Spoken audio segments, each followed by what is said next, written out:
Assalamualaikum warahmatullahi wabarakatuh. Kami dari kelompok 4 akan mempresentasikan modul 13 mengenai proses dan metode dalam praktek pengembangan teknologi partisipatoris.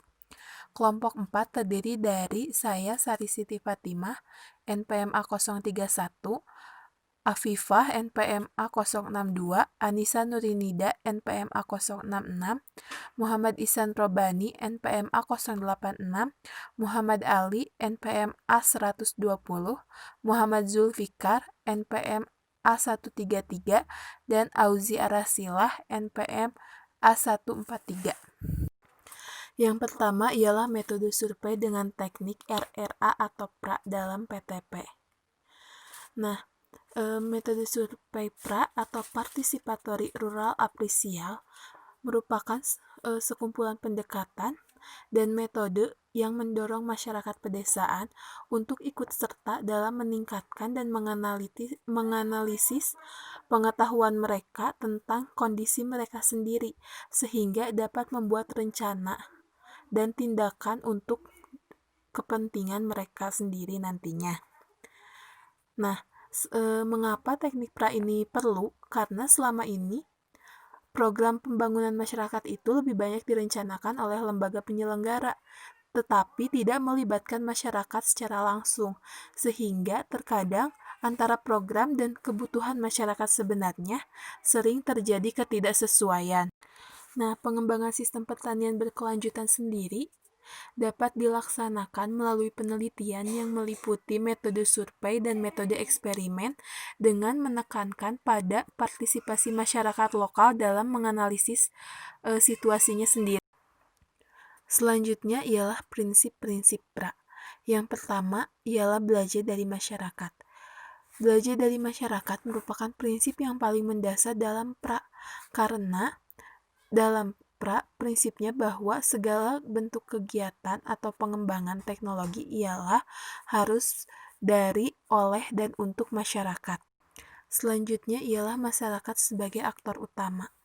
Jadi dalam prinsip ini, orang luar itu harus menyadari bahwa perannya ialah sebagai fasilitator.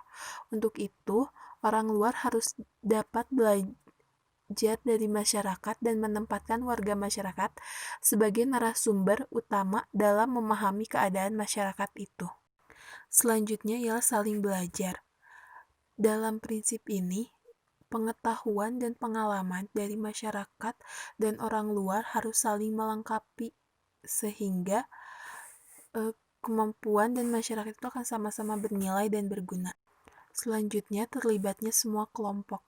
Masyarakat merupakan kelompok yang heterogen dengan berbagai kepentingan, sehingga untuk dapat merealisasikan kepentingan-kepentingan tersebut, perlu adanya keterlibatan dari semua kelompok masyarakat. Selanjutnya, kegiatan PRA harus dilaksanakan dengan suasana yang bersifat luas, terbuka, tidak memaksa, dan informal. Selanjutnya, perlunya adanya menghargai perbedaan. Karena tadi masyarakat merupakan kelompok yang heterogen, maka pendapat dan keinginannya tuh pasti akan berbeda, sehingga perlu adanya rasa saling menghargai. Selanjutnya adalah triangulasi. Nah, untuk mendapatkan informasi dan yang kedalaman informasinya bisa diandalkan, maka dapat menggunakan bentuk triangulasi yang merupakan bentuk pemeriksaan dan pemeriksaan kembali. Triangulasi dilakukan melalui penganekaragaman keanggotaan, penganekaragaman sumber informasi, dan juga variasi dari teknik. Dalam pelaksanaan PRA, tentunya perlu adanya dana, uang, tenaga, dan waktu yang dikeluarkan. Oleh karena itu, dalam pilihan pelaksanaan PRA harus mengoptimalkan penggunaan sumber daya terhadap kuantitas dan kualitas dari informasi. PRA ini sendiri bukan merupakan teknik yang tunggal dan sempurna juga pasti benar, sehingga kesalahan-kesalahan dalam melakukan PRA kemungkinan akan terjadi. Yang terpenting ialah bagaimana belajar dari kesalahan sehingga nantinya akan didapat hasil yang benar-benar terbaik. PRA sendiri berorientasi praktis dalam pemecahan masalah dan pengembangan program, sehingga perlunya informasi yang relevan dan memadai. Tidak semua informasi yang diperoleh tentang sesuatu hal tersebut diperlukan. Yang selanjutnya ya keberlanjutan dan selang waktu. Seiring berjalannya waktu, kemungkinan kepentingan dan masalah di masyarakat terus berubah. Nah, dengan berbagai perubahan tersebut, perkembangan baru dalam masyarakat itu sendiri tentunya akan terus terjadi. Sehingga dengan metode PRA ini merupakan paket kegiatan yang akan menggali terus informasi mengenai kebutuhan masyarakat. Selanjutnya pelaksanaan PRA.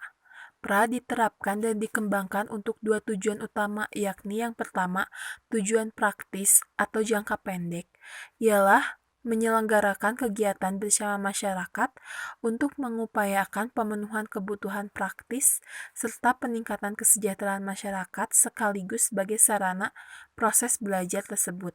Yang kedua ialah tujuan strategis atau jangka panjang, ialah mencapai pemberdayaan masyarakat dan perubahan sosial melalui pengembangan masyarakat dan menggunakan pendekatan pembelajaran.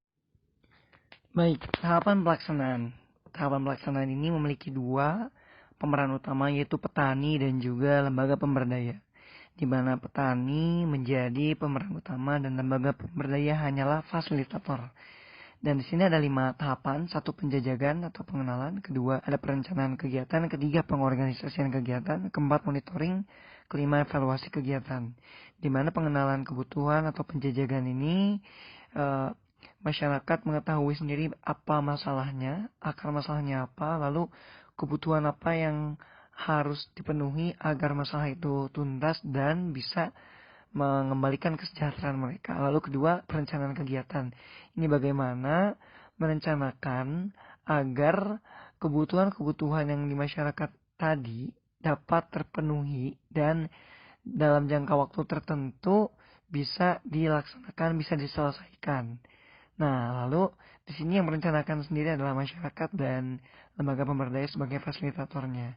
Kemudian perencanaan ini dimaknai lebih diwujudkan dengan cara terorganisir, yaitu dalam bentuk kegiatan. Kegiatan-kegiatan yang dilakukan di masyarakat untuk mewujudkan rencana yang telah dicanangkan oleh mereka sendiri. Dan dari fase perencanaan hingga pengorganisasian maupun nanti evaluasi kegiatan, pemeran utamanya di sini adalah masyarakat sendiri. Dan dalam pengambilan keputusannya maupun pelaksanaannya melalui model musyawarah. Selanjutnya, di sini ada monitoring, itu bagaimana mengawasi pengorganisasian dan evaluasi kegiatan untuk mengambil kesimpulan apa saja yang telah berubah dan apa saja yang perlu diperbaiki dan dimaksimalkan kembali. Lalu selanjutnya itu adalah membangun hubungan kerjasama melalui inventarisasi sumber daya organisasi dan penelusuran masyarakat. Di sini ada dua hal yang utama, yaitu inventarisasi daya organisasi, kekuatan, kelemahan, tantangan, dan apapun yang akan dihadapi oleh organisasi tersebut gitu di masyarakat.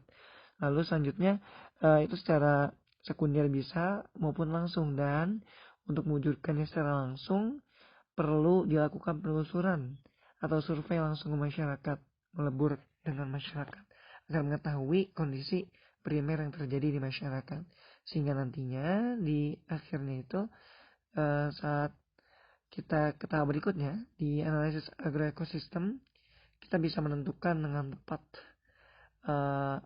macam-macam pola analisisnya gitu setelah mengetahui dan membangun hubungan kerjasama tadi.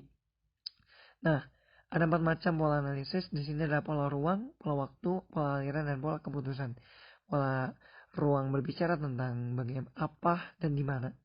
Lalu pola waktu berbicara tentang bagaimana, tentang kapan kita melaksanakan hal, kapan kita bisa mengetahui kondisi alam tersebut ataupun kapan agroekosistem itu berlaku.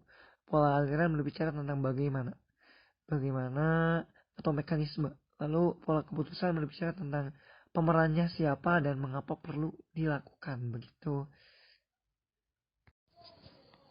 Pengkajian keadaan agroekosistem desa. Pengkajian ini merupakan kegiatan penelitian tentang aspek kehidupan masyarakat yang dilakukan oleh masyarakat sendiri dengan difasilitasi oleh para petugas lembaga pengembang program. Aspek yang ditelitinya itu perekonomian masyarakat, kehidupan sosial budaya masyarakat, dan kehidupan politik. Nah, sini ada langkah dari pengkajian agroekosistem desa. Yang pertama itu ada persiapan dan yang kedua ada pelaksanaan. Nah, dalam tahap persiapannya itu ada kunjungan persiapan dan sosialisasi itu untuk mengakrabkan. Kemudian ada penyelesaian prosedur dan perizinan. Setelah itu ada pembentukan tim PRA atau tim pemandu. Di dalamnya terdapat pembagian tugas, penyamaan pandangan, pembentukan kelompok. Nah, selanjutnya ada penyusunan desain PRA atau rancangan PRA itu sendiri. Nah, setelah itu ada pembahasan desain dan perbaikan jika ada yang harus diperbaiki dari desainnya.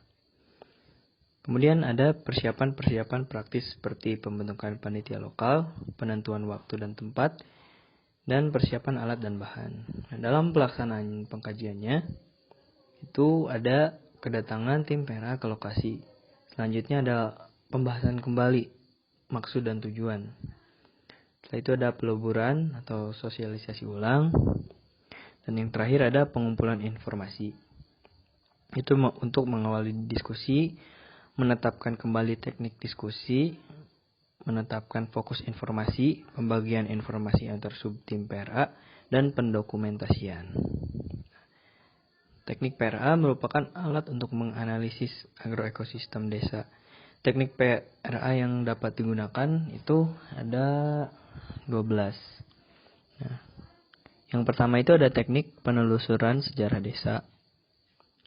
Kemudian yang kedua ada teknik pembuatan bagan kecenderungan dan perubahan. Yang ketiga ada teknik penyusunan kalender musim. Yang keempat ada teknik jadwal sehari. Yang kelima ada teknik pembuatan peta desa. Yang keenam ada teknik penelusuran desa atau transek. Yang ketujuh ada teknik pembuatan gambar kebun. Yang kedelapan ada teknik lembaga-lembaga desa. Yang kesembilan ada teknik pembuatan bagan alur. Yang kesepuluh ada teknik kajian mata pencaharian. Kesebelas teknik pembuatan bagan urutan. Yang kedua belas ada teknik wawancara keluarga petani. Nah, setelah dipilih dari 12 teknik tersebut, dilakukanlah penyusunan rencana kegiatan. Setelah pengkajian keadaan agroekosistem desa, kemudian akan dilakukan penyusunan rencana kegiatan yang mempunyai manfaat bagi masyarakat, yaitu sebagai proses belajar masyarakat untuk membuat kegiatan bersama yang akan menimbulkan perasaan kebersamaan karena dilakukan secara kelompok. Nah, adapun langkah yang dapat dilakukan dalam penyusunan rencana kegiatan, yaitu ada tahap persiapan, yaitu menyusun temuan, menentukan waktu dan tempat, dan mengundang berbagai pihak. Selanjutnya ada pembukaan pertemuan, yaitu menyampaikan ulang tujuan. Setelah itu ada penyampaian mengenai informasi dilakukan pada pertemuan tersebut. Kemudian ada penyajian dari yang keadaan agroekosistem desa itu dijabarkan masalah-masalah yang ada dan potensi yang ada juga dari hasil temuan. Setelah itu ada pengorganisasian masalah. Jadi setelah itu dirunut masalahnya. Yang selanjutnya di penyusunan, yang bagian prioritas masalah diurut dari yang paling urgent, yang paling mendesak untuk dilakukan pemecahan masalah. Setelah itu ada pembahasan, itu mencari alternatif kegiatan. Kemudian ada penyusunan, rencana kegiatannya akan seperti apa. Setelah itu ada evaluasi penerapan PRA. Dan yang terakhir adalah laporan penerapan PRA. Seperti itu. Kemudian, apa saja teknik-teknik yang ada di dalam PRA ini?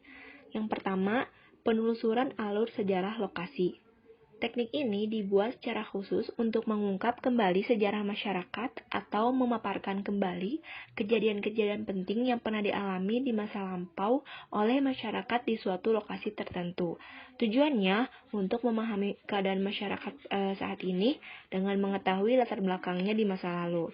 Manfaat yang dapat diperoleh dari penggunaan teknik ini adalah yang pertama, mengetahui perubahan yang terjadi, masalah, dan penyelesaiannya dalam masyarakat.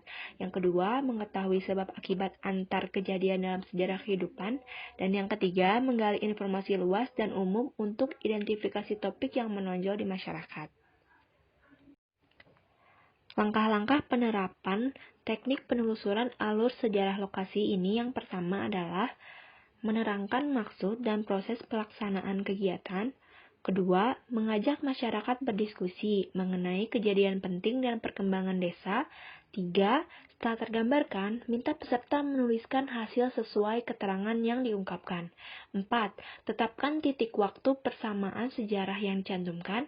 Lima, melakukan diskusi sejarah lebih lanjut mengenai hubungan sebab akibat suatu kejadian. Yang keenam, catat masalah, potensi, dan informasi yang muncul dalam diskusi. Dan yang terakhir, cantumkan nama peserta diskusi. Kemudian yang kedua adalah bagan kecenderungan dan perubahan. Teknik ini menggambarkan kecenderungan dan perubahan berbagai keadaan, kejadian, serta kegiatan dari waktu ke waktu. Tujuannya untuk mengenali berbagai perubahan yang terjadi dalam berbagai bidang kehidupan, baik di masa lampau, saat ini, maupun di masa yang akan datang, serta melihat hubungan antara berbagai perubahan tersebut.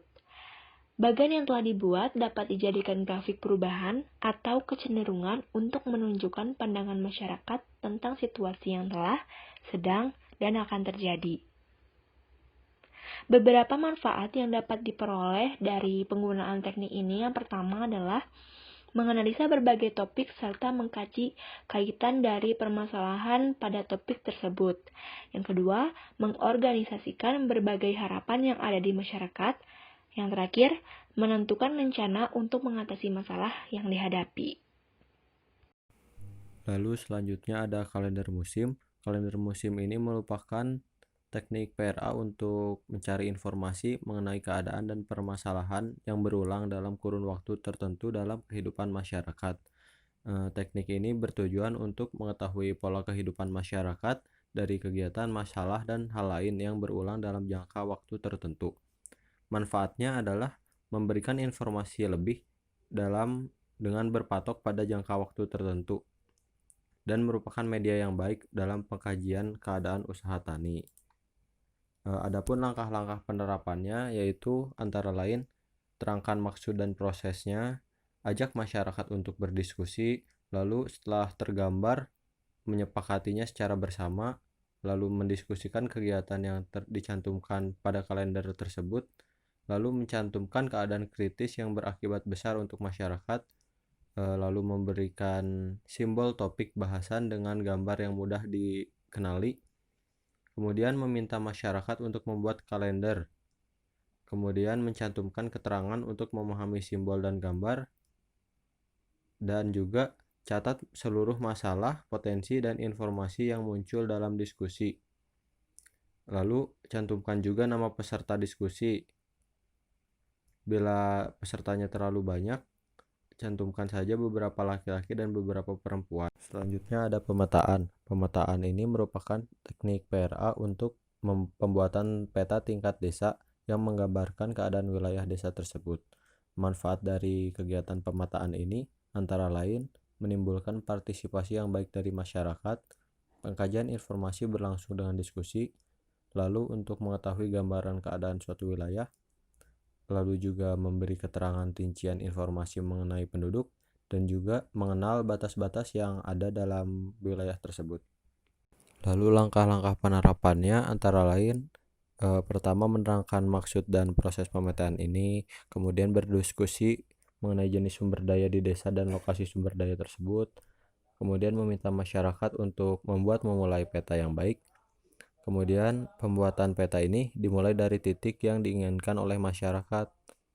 Nah, juga di situ dicantumkan simbol dan artinya sebagai penjelasan dalam peta tersebut.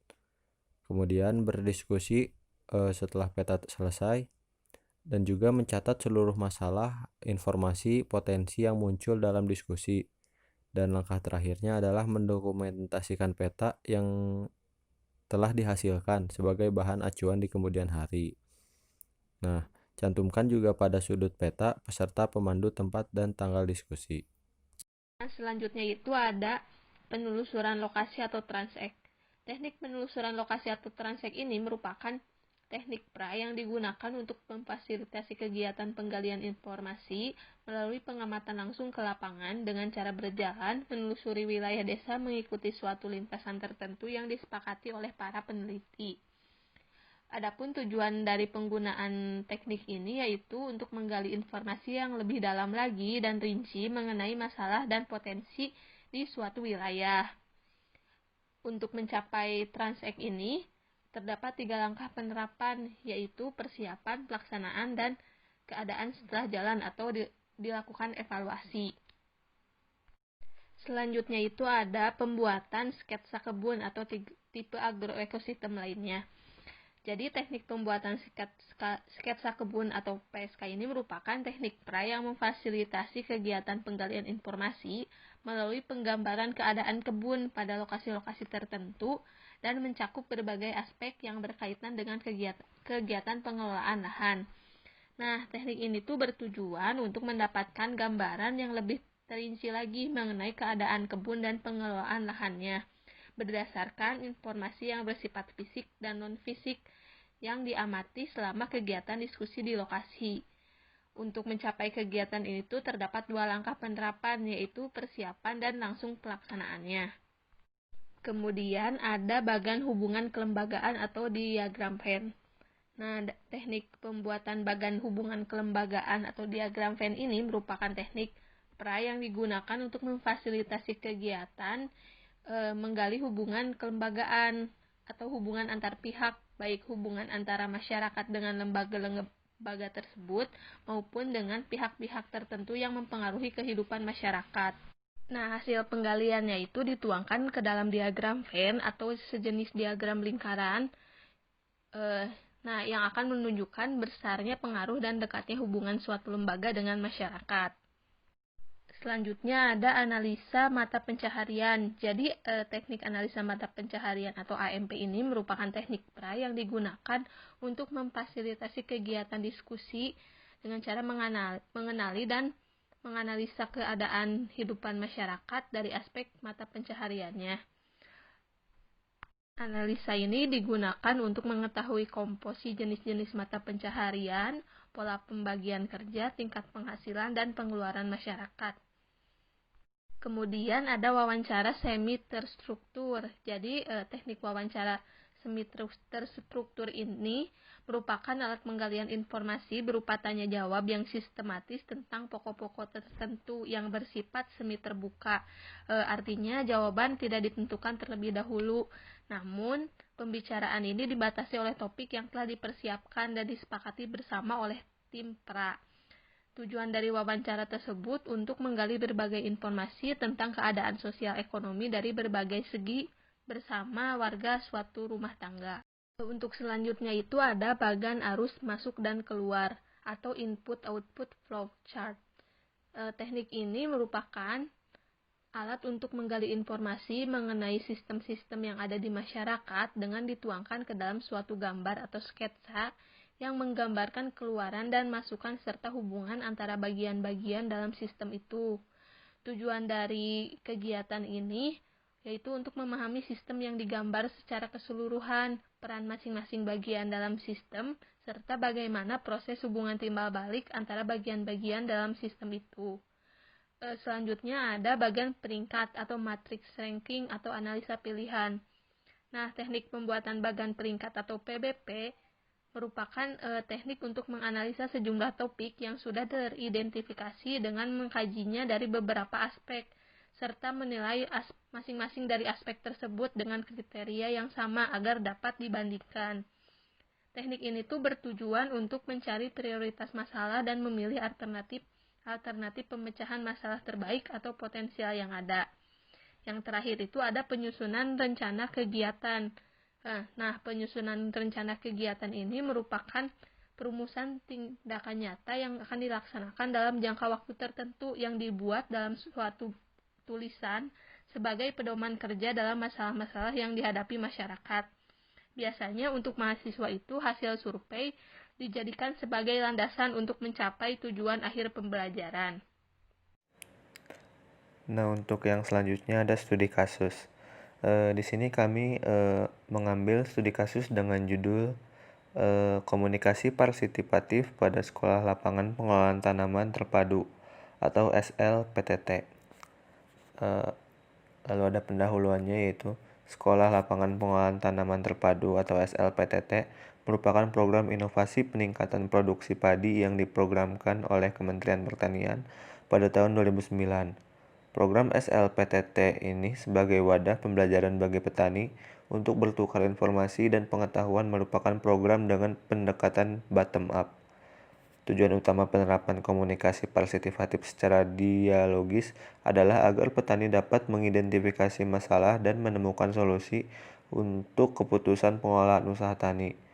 Upaya tersebut dilakukan melalui proses belajar yang mengedepankan dialog antara penyuluh pertanian dan petani.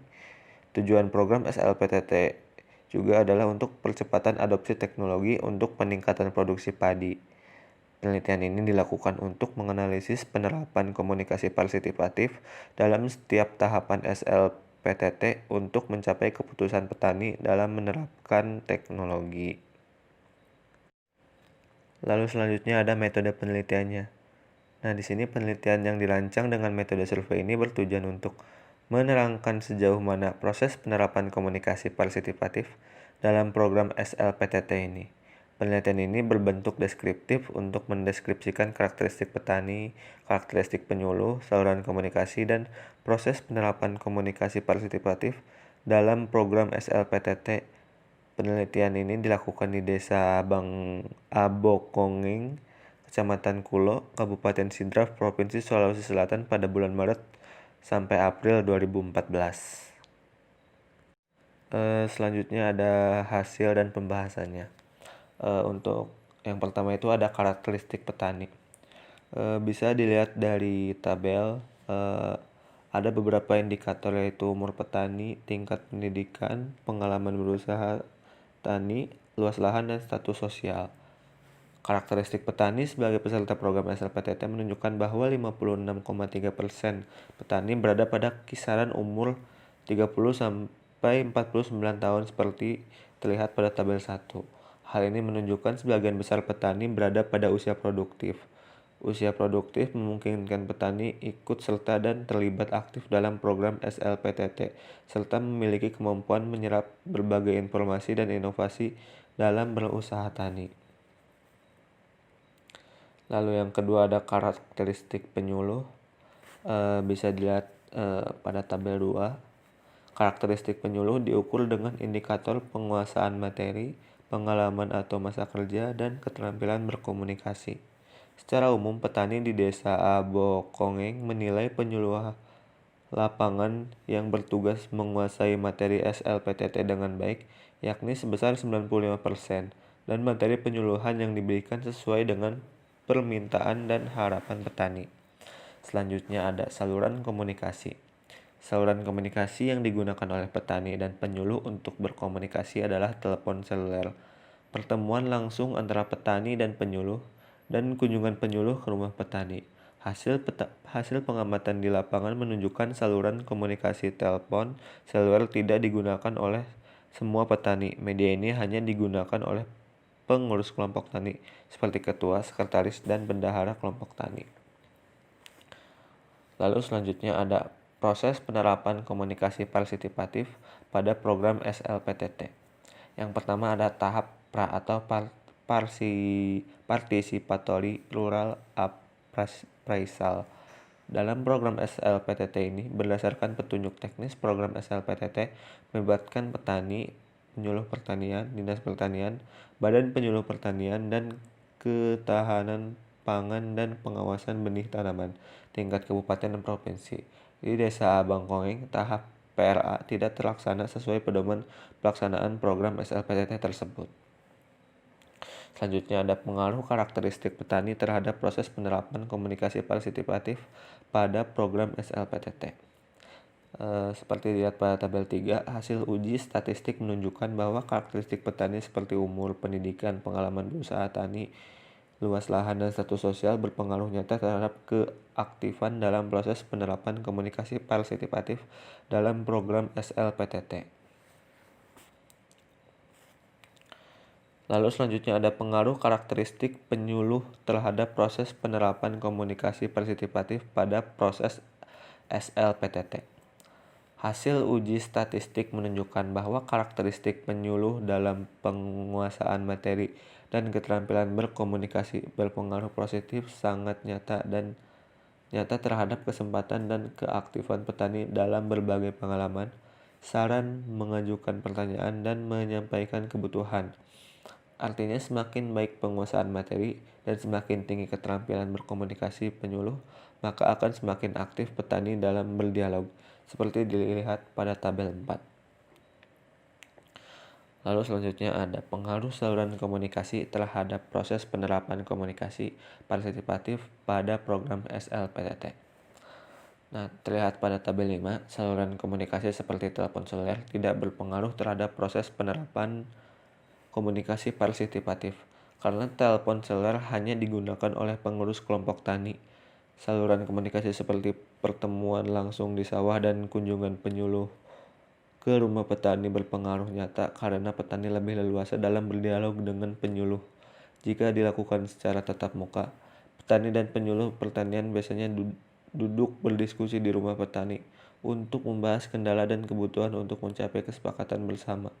Waktu pelaksanaan komunikasi biasanya dimulai pada pagi sampai sore hari. Lalu selanjutnya ada kesimpulan. Ada 2 kesimpulan dari studi kasus ini. Yang pertama itu, komunikasi partisipatif dalam program SLPTT pada tahap PRA dan tahap temu lapang tergolong rendah, sedangkan tahap pertemuan rutin dan diskusi harian tergolong tinggi. Lalu yang kedua ada peubah karakteristik petani, yaitu umur, tingkat pendidikan, pengalaman berusaha tani, luas lahan dan status sosial, karakteristik penyuluh, penguasaan materi dan keterampilan berkomunikasi penyuluh, dan saluran komunikasi, pertemuan langsung dan kunjungan penyuluh ke rumah petani berpengaruh secara nyata terhadap proses penerapan komunikasi partisipatif. Proses penerapan komunikasi partisipatif berpengaruh secara nyata terhadap keputusan petani untuk atau dalam mengadopsi teknologi dalam SLPTT.